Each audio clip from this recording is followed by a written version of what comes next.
Hello. Hi. We're back. This is a Digby Busy Talk 4. Okay, that's good. Yes. Today we're talking about teamwork. Why teamwork? We are entrepreneur, independent, but solopreneurs. That's yeah. right. Well, when you work, even you think you work by yourself, we need a teamwork skill. Actually, it's very beneficial. Like we work like a team. You know, we are separate, independent businesses, but we work together, and then we think that goes really well. So there is a certain benefit. So today we would like to talk about that. And here's a specialist of team leading, team building. Team building. Yes. Well, many people won't know, back in the dark ages when I did my master's degree, my thesis topic was on growing and managing highly effective teams.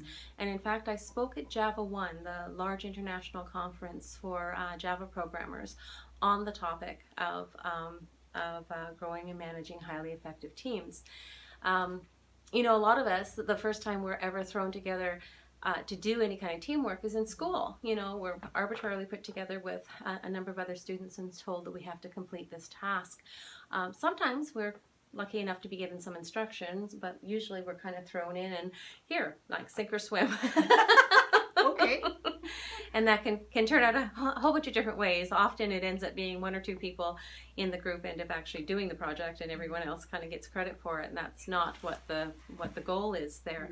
And that is not the way to do teamwork. So a couple of concepts that really are helpful for people is, number one, in forming any kind of team, is that you have to understand that we all have subconscious goals. And goals that we may not even be aware of. And if they're not in alignment with the group goal, we're going to have problems because you're just not going to be effective.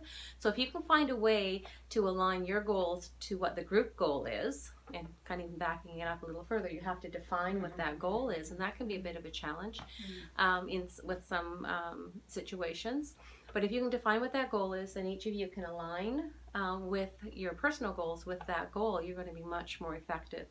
Also understanding that there is a natural progression when people come together to do any kind of task. Just like in any kind of social situation, we have ways of finding our place in the pack, as it were. And a very simple one to do a little bit of research on, I'm not going to talk a lot about it here today, but it's called the sequential stage theory. And you may have heard it. It's got a fun little rhyming acronym. It's the forming, storming, norming, performing, and then reforming. So there's five stages to it. And understanding that and recognizing when your team is in certain stages, you can actually do some team building and some different types of exercises to help accelerate through those less effective first stages, as everyone's trying to figure out what their place is and what their role in the team is.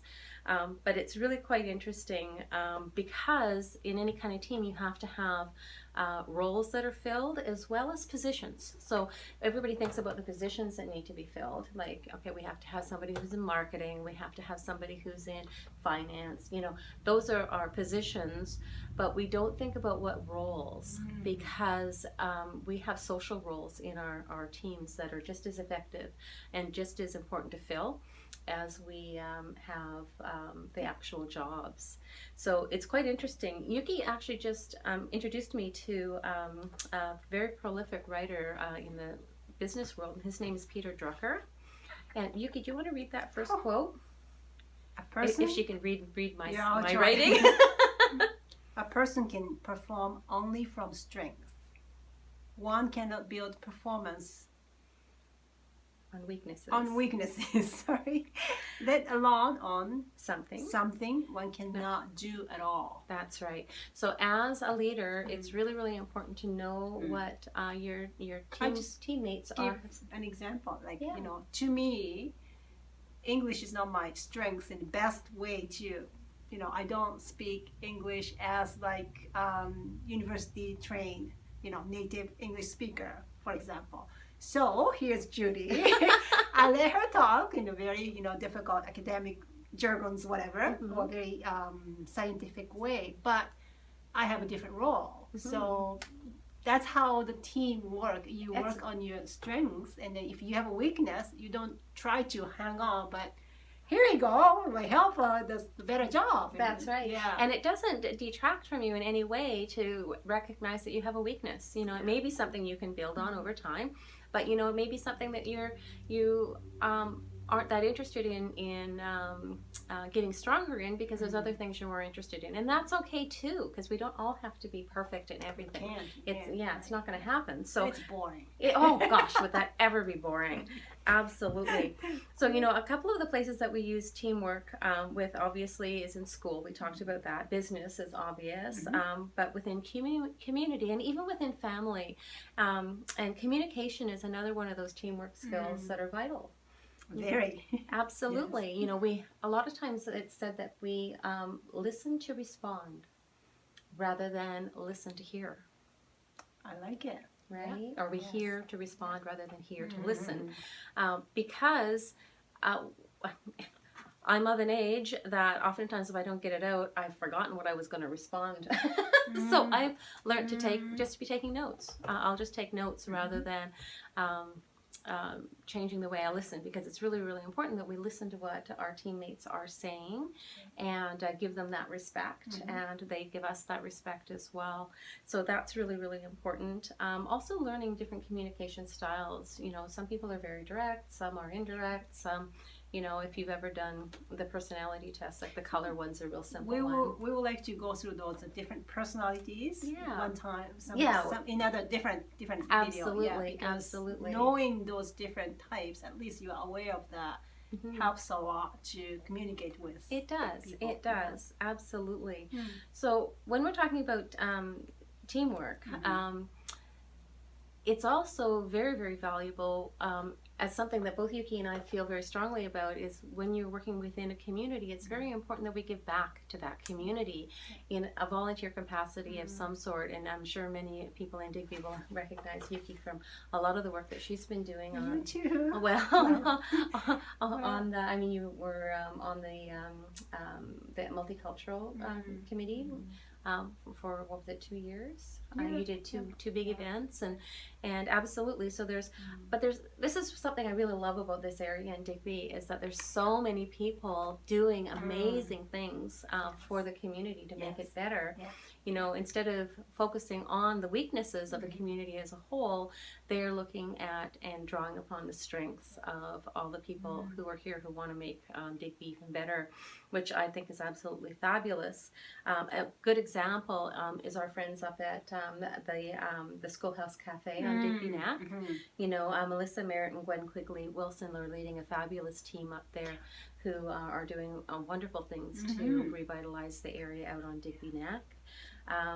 We are actually Wednesday the 28th of November at the Nova Scotia Community College here in Digby at 6:30.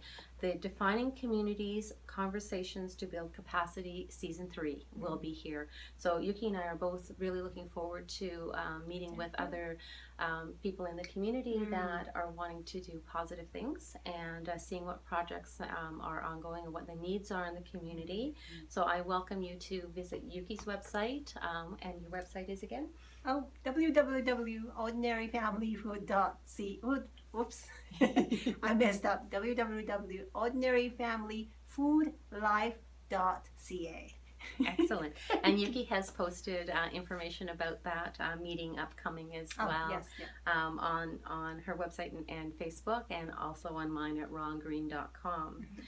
So a project that Yuki and I are both involved in, which is really quite exciting, is the Digby Mobile Food Market. And food.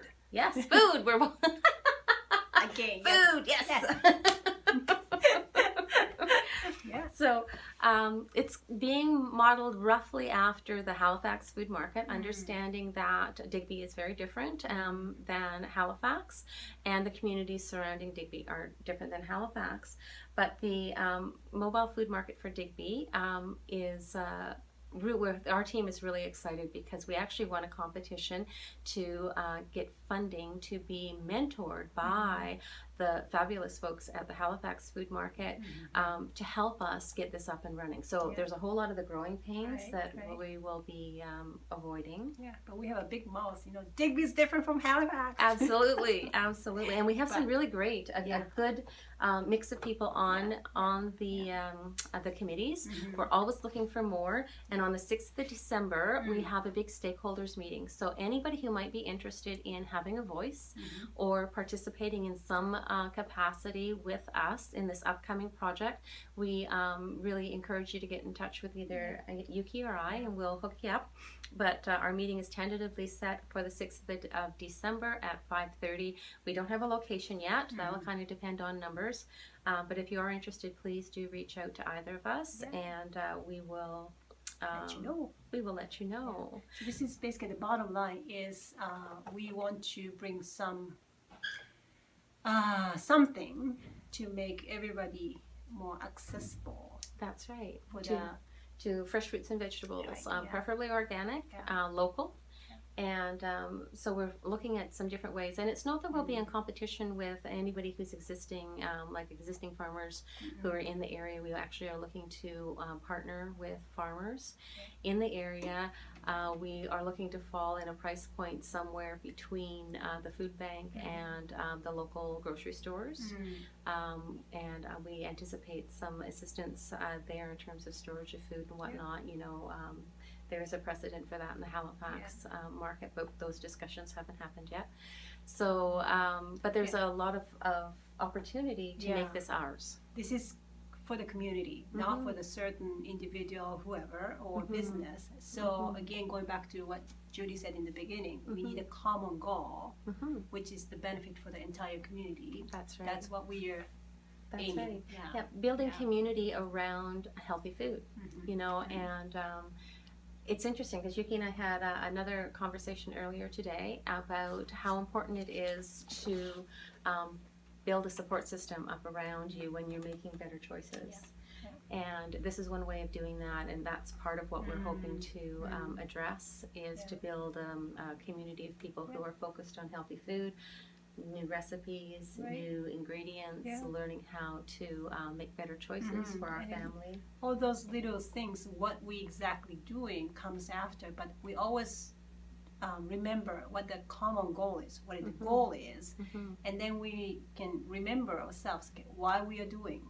Not because I want to sell my product, or not to make this particular business to make the sales, but we are all doing for the good for the community. That's right.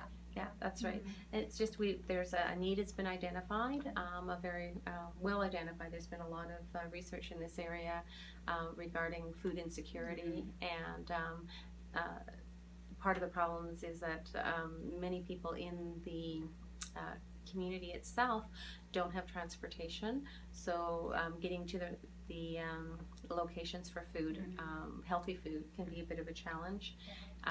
People who live in outlying areas, that's also an issue. So we're hoping to have representatives from Bear River and from Digby Neck, and because the first thing is we learn the reality of this area, right? That's right. If people speak up and then bring more facts, and then that helps everybody to understand the deep bottom line, and then how to work with it. Exactly. I believe so. Yeah. That's right. And to share their experiences so that we can understand, because we all have different backgrounds, we all have different experiences in our lives, and we try to be empathetic with other people, but we honestly don't know.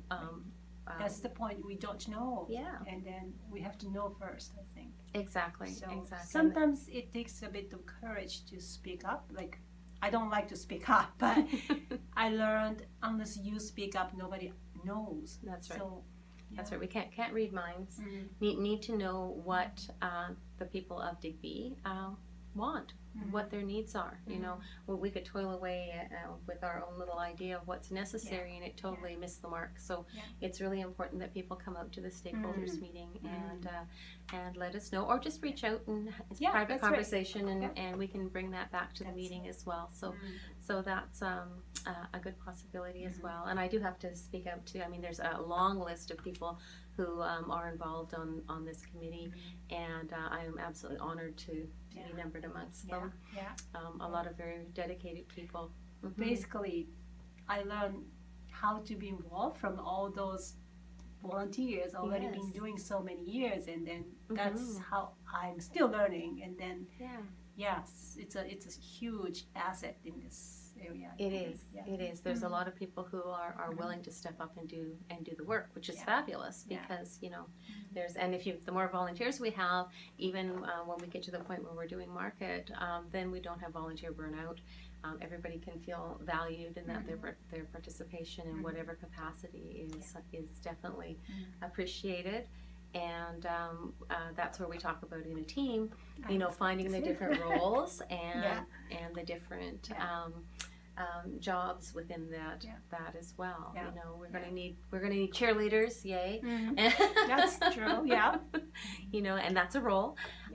We're going to need you know, the people who keep us on track, and that's a role as well. So all sorts of personalities. Throw some crazy idea. That's a role. Absolutely, absolutely. Yeah, we need the people who will shake things up. Absolutely. And somebody to stop. That's right. That's right. So everybody has a role. That's right. Everybody's got their role, which is fabulous. Some people, they have 2 or 3 roles. That's true. But so, you know, you can see how team building is vital in business as well as in volunteering. And you learn if you are involved. So that's right. Coming involved. Exactly. It's I know. Fun. It's fun. So Yuki, what are some of the reasons you like to volunteer? That's a good question. I know. I didn't warn her about this question.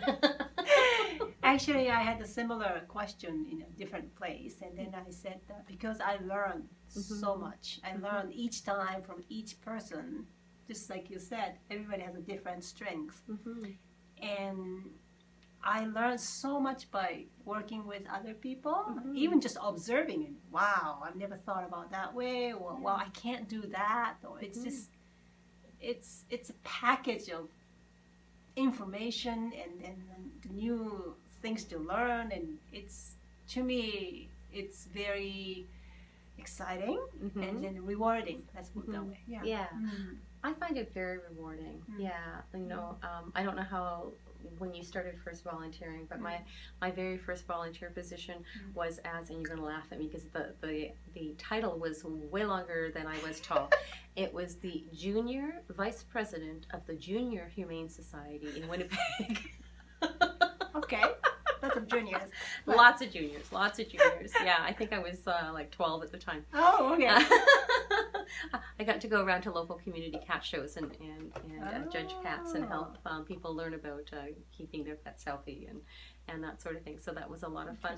But I've been volunteering for a very many years. You know, I have to continually cut things off of my resume with the volunteering. Just a curiosity, was your family very involved in too? My mother was extremely involved in the community, very much in something called Teen Town. When especially my sisters were growing up, and we had kids from the community in the home all the time. It was my family's always been very service oriented. That's what I noticed. In a big scale, it's a culture. Like Japan is not the big on volunteer. It's coming, but compared with here, it's nothing. So to me, moving here, seeing how people are just naturally does volunteer work, was eye-opener to me. But we talked about the environment a little bit. But if people around you just do as nothing, it's just normal. When you volunteer, then you naturally go into that sort of, what do you call that? Not habit, but behavior pattern. But if you are not surrounded by people who are involved, you may feel it's kind of a big jump, big leap. And I understand, because to me, starting as a volunteer and then do something was quite new, and I wasn't quite sure what to do. But once you just step in, and people are so just easily utilize you. Oh, absolutely. And if you have a question, just you're a newbie, ask question. That's fine. Absolutely, And then yeah. I think, doing the volunteer and being involved. I learn from people, but also I learn about myself a lot by doing things. Yeah. Absolutely. Yeah. And you work hard to have your children involved in volunteering activities as well, and teaching them the skills involved.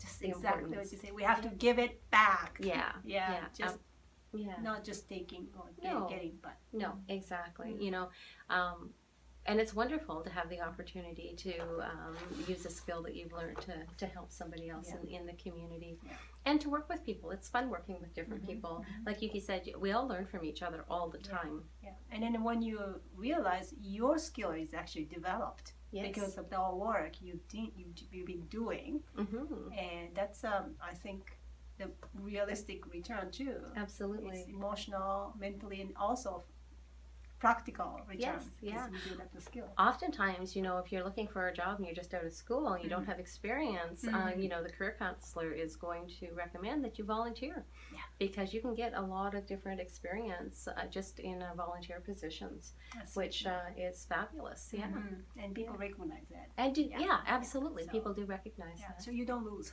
No, you know, never lose by volunteering. Okay, so but time is getting close. So let's give it the game. We have a closing. We'll do this. Yeah, you betcha. Yeah. Okay, so the Defining Communities Conversations to Build Capacity Season 3 is on Wednesday, the 28th of November, from 6:30 to 8:30 at NSCC in Digby. And the stakeholders meeting for the Digby Mobile Food Market is on the 6th of December. Stay tuned for some information in terms of the location.